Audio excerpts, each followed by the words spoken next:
Welcome to my channel. ఈ రోజు మనం ఏ ఆహార పదార్థాలు తింటే జుట్టుకు రంగు వేయక్కర్లేదు దాని గురించి మనం తెలుసుకుందాం. వన్ స్మాల్ రిమైండర్, ఏ పాయింట్లో అయినా ఇన్ఫర్మేషన్ వాల్యుబుల్ అనిపిస్తే నా ఛానల్ తప్పకుండా సబ్స్క్రైబ్ చేసుకోండి, అలా లైక్ చేయండి. ఇప్పుడు ఎక్కువ మందికి ఇన్ఫర్మేషన్ రీచ్ అవుతుంది. మీ ఫ్రెండ్స్ అండ్ ఫ్యామిలీ షేర్ చేయండి, వాళ్ళు హెల్తీ ఇన్ఫర్మేషన్ తెలుసుకుంటారు.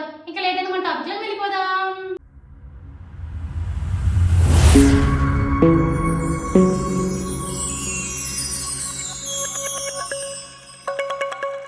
ఒకప్పుడు వృద్ధాప్యంలో జుట్టు తెల్లబడేది. ఇటీవల కాలంలో చిన్న వయసులోనే జుట్టు తెల్లగా మారుతుంది. అనారోగ్యకరమైన జీవన విధానం, కాలుష్యం, మద్యపానం, ధూమపానం, ఒత్తిడి, పోషకాహార లోపం, ఐరన్ లోపాల వల్ల ఈ సమస్య అనేది తలెత్తుతుంది.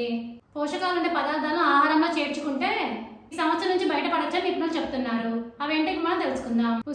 ఉసిరిలో విటమిన్ సి, జింక్, మెగ్నీషియం పోషకాలు జుట్టు నెరవకుండా ఉండడానికి సహాయపడతాయి. నువ్వులు, బ్లాక్ బీన్స్, జీలకర్ర, చియా సీడ్స్ మొదలైన జుట్టు నల్లగా ఉంచడంలో సహాయపడతాయి. బ్రోకలీ, స్వీట్ పొటాటో, క్యారెట్, వెల్లుల్లి ఇవన్నీ జుట్టుకు అవసరమైన పోషకాలను అందిస్తాయి. ఇప్పుడు మనం వేటిని దూరం పెట్టాలో వాటి గురించి మనం తెలుసుకుందాం. షుగర్ కంటెంట్ కలిగిన పదార్థాలు, జంక్ ఫుడ్, పాల ఉత్పత్తులను అతిగా తీసుకోరాదు.